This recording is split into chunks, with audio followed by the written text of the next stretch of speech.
baada ya klabu ya Wekundu wa Msimbazi kutoa taarifa kwamba wataanza kutumia basi lao jipya la kisasa ambalo linatarajia kuwasili nchini kwa ajili ya matumizi ya kusafirisha wachezaji kwenda kwenye mechi. Na baada ya taarifa hizo kwamba kuna taarifa za chini ambazo za kuaminika ni kwamba klabu ya Young Africans na yenyewe ipo katika mpango huo wa kuagiza basi la kisasa kwa ajili ya warahisishia wachezaji kuweza kusafirishia wachezaji kunako kwenda kwenye maeneo ya kuhitajika hasa kwenye mechi zao za mpira miguu. Lakini pia klabu hiyo ya Young Africans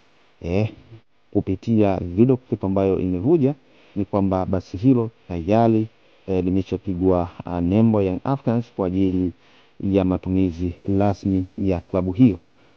Kwa hiyo kwa taarifa ambazo za kuaminika kutoka vyanzo vya kuaminika ni kwamba klabu hiyo Young Africans imeamua na yenyewe isiweke unyonge bali itaonyesha kwamba kwa namna gani wenyewe wanaweza wakatumia vitu vya kisasa kunako klabu ni mwao. Lakini pia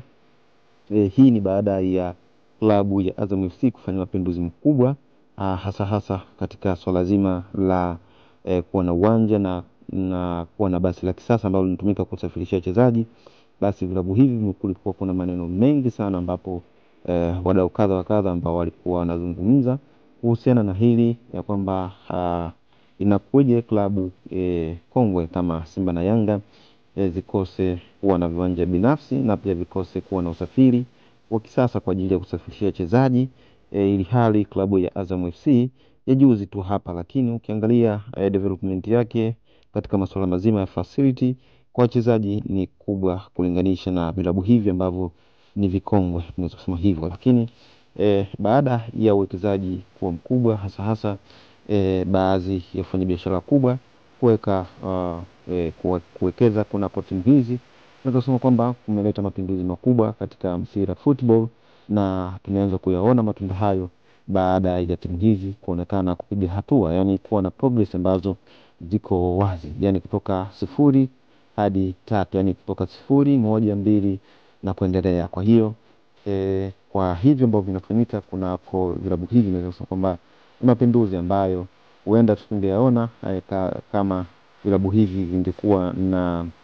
mtindo au namna ambavyo vilikuwa vinajiendesha hapo nyuma. Lakini baada ya wekezaji